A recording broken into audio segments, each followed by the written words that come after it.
একটানা কিছুক্ষণ ভারী বৃষ্টি মানেই রাজধানী ঢাকা শহরের সড়ক অলিগলিতে হাঁটু পানি, তীব্র জলাবদ্ধতা।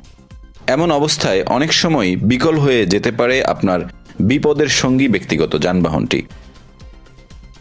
মুষলধারে বৃষ্টি, জলাবদ্ধতা আর বিকল গাড়ি, বিড়ম্বনার যেন শেষ নেই। এমন অবস্থা থেকে বাঁচতে আপনি অবলম্বন করতে পারেন কয়েকটি কৌশল। আজকের ভিডিওতে আমরা ধাপে ধাপে জানব রাস্তায় হঠাৎ গাড়ি বিকল হয়ে গেলে কি করণীয়। প্রথমেই আপনার এবং গাড়িতে থাকা অন্যান্য যাত্রীদের নিরাপত্তা নিশ্চিত করুন। গাড়িটি রাস্তার পাশে বা নিরাপদ কোনো জায়গায় সরিয়ে নিন।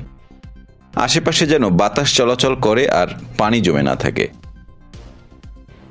এরপর গাড়ির ইগনিশন সিস্টেম পরীক্ষা করে দেখুন। স্পার্ক প্লাগ, তার, ডিস্ট্রিবিউটর ক্যাপ এসব আর্দ্রতার কারণে ঠিকঠাক কাজ করছে কিনা চেক করে দেখুন। বৈদ্যুতিক সংযোগ শুকনো আছে কিনা নিশ্চিত হন। প্রবল বৃষ্টি বা জলাবদ্ধতায় ইঞ্জিন বগিতে পানি জমতে পারে, সেটি আপনাকে দেখে নিতে হবে। ইঞ্জিন চালু করার আগে অবশ্যই পানি নিষ্কাশন করে সম্পূর্ণ শুকিয়ে যেতে সময় দিন। গাড়িতে পর্যাপ্ত জ্বালানি আছে কিনা নিশ্চিত করুন। ব্যাটারি দুর্বল হলে বা সংযোগে সমস্যা থাকলেও গাড়ি বন্ধ হয়ে যেতে পারে, তাই ব্যাটারি টার্মিনালগুলোও পরীক্ষা করে দেখতে হবে। গাড়ির ভেতরের আর্দ্রতা কমাতে জানালার কাঁচ নামিয়ে দিন অথবা এসি চালু করুন। কেবিনে তাজা বাতাস চলাচলের জন্য এয়ার রিসার্কুলেশন মোড বন্ধ রাখুন। এসব পদক্ষেপ নেওয়ার পরও যদি গাড়ি চালু না হয়, দ্রুত একজন অভিজ্ঞ মেকানিককে ডাকুন। অযথা বারবার স্টার্ট দেওয়ার চেষ্টা করলে ক্ষতি আরও বাড়তে পারে।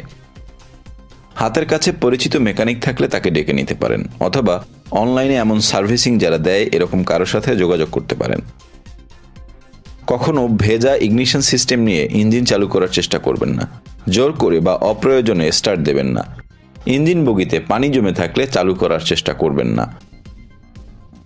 বৃষ্টির দিনে গাড়ি বিকল হওয়া অস্বাভাবিক নয়, তবে সচেতনতা ও কয়েকটি সঠিক পদক্ষেপ আপনাকে এবং আপনার গাড়িকে বড় ক্ষতির হাত থেকে বাঁচাতে পারে। ভিডিওটি ভালো লাগলে লাইক করুন, শেয়ার করুন, সাবস্ক্রাইব করুন আমাদের চ্যানেল দ্য রিপোর্ট.লাইভ।